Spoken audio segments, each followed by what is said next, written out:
Как это снимать на войне, когда когда ты мишень? Ну, когда нужно, приходится пригибаться. Вот. А в остальном ты фотографируешь так же, как фотографируешь везде. Ну, понимаешь, Здесь есть такой момент, мгм, когда, ну вот как бы, я не знаю, к этому ли ты подводишь, страшно, не страшно. ни к чему я не подумал. Просто если ты оказался в этих обстоятельствах, то ты уже не можешь в них не быть. И тогда ничего не остается, кроме того, как делать то, зачем ты там оказался. Ты поехал снимать репортаж. Ну, репортажи как таковые, в принципе, я давно уже не снимаю. Я с журналистикой расстался, Ну, хорошо, да, в но первой половине 90-х. все равно это съемки в любом случае Да, репортажные, да, документировал, скажем документальные, так, да, да. да. Вот репортаж это просто, мы уж как профессионалы говорим, это такой жанр, когда ты делаешь фоторепортаж и отсылаешь в редакцию. Вот, Да, да. но все равно это документальные, можно назвать ее репортажной съемкой, Можно, как конечно. угодно, да. Вот. Но вот в чем разница. И когда с военными говоришь, там понятно, да, у тебя есть оружие, и твоя задача убить первым, грубо говоря, так если совсем уже, да. То есть, ну, война это такая, если так совсем уже ужасно выражаться, это такая, м, как это называется, групповая игра со смертью такая. То есть люди стараются защитить себя и уничтожить врага. И тут ты, у которого никакого оружия нет. И ты там, и вот ты в положении и не мирного жителя, потому что мирные жители по подвалам, да, Мгм. и не военного.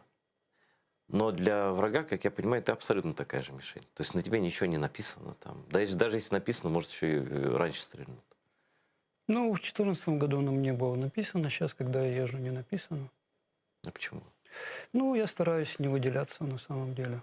Быть одетым не в украинскую форму, но быть более похожим на военного, чем на невоенного. Потому что любой, кто выделяется, это приоритетная цель. Мгм. И потом, на самом деле, естественно, больше к тебе быстрее возникает доверие. Вот тоже мне военные говорили, знаешь, есть же такой, я же тоже так стеснительный, я говорю, ну как я надену камуфляж? Ну там, приезжаешь куда-то. Мне говорит, нет, говорит, вот надень, и командир причем говорит, надень, потому что когда ты как все выглядишь, тебе и отношение такое Конечно. совсем другое, Да, да? да. Я просто всем, кто спрашивает, зачем и почему, советовал бы почитать воспоминания очень лучших, кто освещал Вьетнамскую войну. Если они освещали ее со стороны Сайгона и американских сил, что они делали, прибыв в Сайгон? Первым делом они шли на базар и покупали комплект полевой формы. Мгм.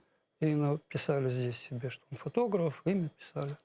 Но они одевали такую же одежду преимущественно, как военные. Ну, я так понимаю, на таких, тем более войнах, как у нас, на гибридных вот этих, никакая надпись не спасет, а скорее только еще и хуже. Вот. Возможно, да. Да. Но ты попадал под обстрелы, но под вот прямой огонь ты не попадал? Или как там было всё? Ну, что ты считаешь прямым Ну, огнем? когда ты цель вот на ровной местности, я имею в виду. Когда тебя конкретно целятся лично. Не Ну, мина, а в лично. Приднестровье у меня пулевое ранение. Там плевое. Да, прямо много. Это какой год? Ну, 92-й. О, боже мой. Это твоя первая война была? Первое, чистый такой опыт совершенно. 15 минут на поле боя, ранение, и у меня практически не осталось картинок. А потом какие войны были? Я почему-то не посмотрел твою биографию подробно. Я не знал, что... Очень хорошо. Так я, наоборот, Интересный специально не разговор надо может смотреть. Да. получиться, А потом куда ты? Потом, ну, когда меня называют военным фотографом, вряд ли это соответствует действительности, но так получилось, что я был в конце января, в 20-х числах Первой Карабахской войны, и вышло так, что я снимал со стороны Азербайджана Мгм. на линии фронта. Немного, 2 суток всего. Все, что позволили там находиться. Но я всегда привожу в примеры, сколько за эти 2 суток мне было позволено снять сюжет. Могу тебе потом рассказать, если хочешь. Вот.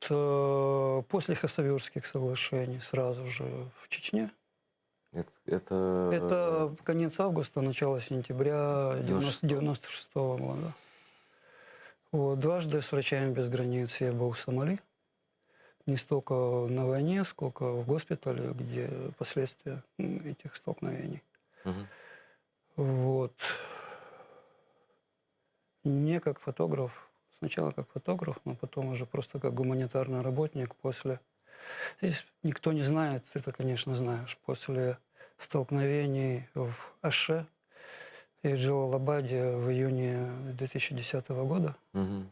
я 3 месяца там проработал с «Врачами без границ». Снимал где-то первую неделю, а потом просто работал как гуманитарный работник. Ну и наша война.